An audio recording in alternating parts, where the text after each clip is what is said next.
It started on a rainy night in Chicago, when the streets glistened with neon lights and puddles reflected passing cars like broken mirrors.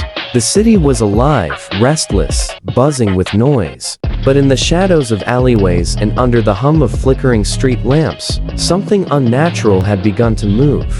Daniel Price, a 29-year-old freelance photographer, was out chasing a late-night assignment. He carried his camera strapped to his chest, lens fogged from the drizzle. He loved the city at night, the chaos, the colors, the hidden stories. But tonight, something felt different. He couldn't explain it, but the air seemed heavy, charged, like the city itself was holding its breath. As he adjusted his camera to snap the skyline, he caught movement in the corner of his eye. A figure stood across the street, half hidden under the shadow of a bus stop. At first glance, it looked like a man in a hooded coat, standing unnaturally still. Daniel squinted, but the figure didn't move, didn't even shift. It was just watching. Daniel shook it off. Chicago was full of weird people, drunks, addicts, loners drifting the streets at night. He continued walking, but when he stopped to capture the reflection of a passing cab in a puddle, his heart skipped. The figure was closer now, standing just across from him. No footsteps, no sound, just there. He lifted his camera instinctively and snapped a shot. The flash lit the street for a split second, and when Daniel checked the photo, his stomach dropped. The figure's face was blurred, not like motion blur, but smeared, distorted, as if the lens itself had rejected its shape. Its mouth seemed too wide, stretched unnaturally, and its eyes were hollow shadows. Daniel's chest tightened. He lowered the camera quickly, but when he looked again, the figure was gone. The city was silent for a moment, eerily silent, before a gust of wind rattled a nearby trash can lid. Daniel cursed under his breath and shook his head.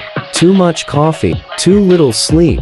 That had to be it. But then, the voice came. Daniel. It wasn't shouted. It wasn't even loud. It was whispered, soft, but it came from everywhere at once, above, behind, inside his ears. He froze. No one in the city knew his name. Here, he hadn't even told his editor where exactly he'd be tonight. Slowly, he turned. Down the alley, he saw movement again. A figure crawling, gliding, its limbs bending wrong, its shape shuddering between man and something else. For a split second, it looked like a stray dog. Then, a man hunched on all fours. Then, like both at once, the forms slipping in and out of each other like a bad reflection in rippling water. Slowly, he turned. Down the alley, he saw movement again. A figure crawling, gliding, its limbs bending wrong, its shape shuddering between man and something else. For a split second, it looked like a stray dog, then like a man hunched on all fours. Then, like both at once, the forms slipping in and out of each other like a bad reflection in rippling water. Daniel stumbled back, his breath coming fast. His instincts screamed at him to run. He spun and bolted down the street, his camera bouncing against his chest. His sneakers splashed through puddles as he sprinted past shuttered storefronts, neon signs blurring in his vision. Behind him, he heard it, the sound of feet, but not normal footsteps. Too many at once, slapping, dragging, clicking, like claws on concrete mixed with bare human souls. It was gaining on him. Daniel ducked into a side street, heart pounding, lungs burning. He pressed himself against the wall, listening. For a moment, silence. And then, laughter. Not human laughter. Something cracked and broken, like someone trying to copy the sound without ever knowing how humans laugh. It rose and fell in the wrong places. A mockery of joy. Daniel clenched his fists, forcing himself to breathe. He had to think. He had to get home, finally.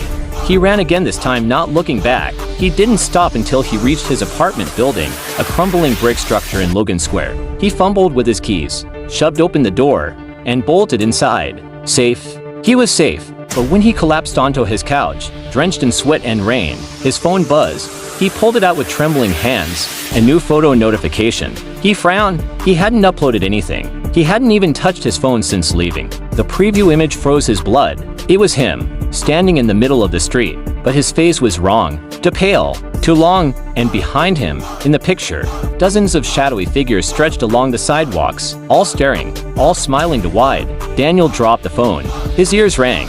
He forced himself to breathe, to convince himself it was some glitch, some trick of light. But deep inside, he knew The city was crawling with them now, Skinwalkers, and they had noticed him. It had been 3 nights since the first sighting. Police scanners buzzed with reports of disturbances near downtown Denver, Colorado. Witnesses kept describing the same impossible thing, a figure that looked human, until it wasn't. At a gas station on Colfax Avenue, a night clerk named Chanel was stacking sodas when she heard the door chime. A man walked in tall, lean, wearing a torn hoodie. At first, nothing unusual, but when she greeted him, he only tilted his head. His eyes didn't blink.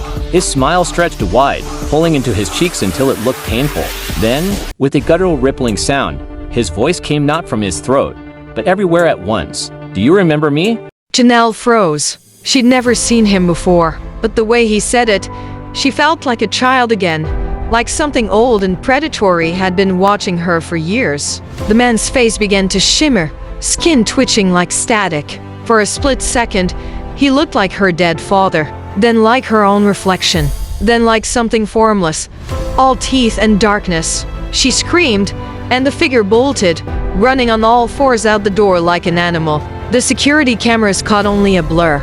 By sunrise, the news ran the story as a possible drug-related hallucination. But online forums lit up, Denver Reddit threads, paranormal Facebook groups, Twitter hashtags. Everyone was saying the same thing: Skinwalkers aren't just in the desert anymore. They're in the cities. Detective Raul Mendoza, working homicide, didn't believe in monsters. But when his phone buzzed with another case file, body found in Cheeseman Park, torn open, no blood at the scene, he started to wonder. The witnesses said they saw a man with Janelle's face walking away from the body. The city wasn't just haunted, it was being hunted. It was only a few hours past midnight when the first citywide blackout struck. For the residents of Chicago, the sudden darkness was alarming but not unusual. Old power grids, harsh winters, and an aging infrastructure had always been blamed. But this time, it wasn't the wires, it was something else. Detective Marcus Hale stood at the corner of Michigan Avenue, staring at the unnaturally quiet skyline. The street lamps had died. The neon signs were nothing but husks. And yet, Marcus could feel eyes on him, dozens of them hidden somewhere in the suffocating dark.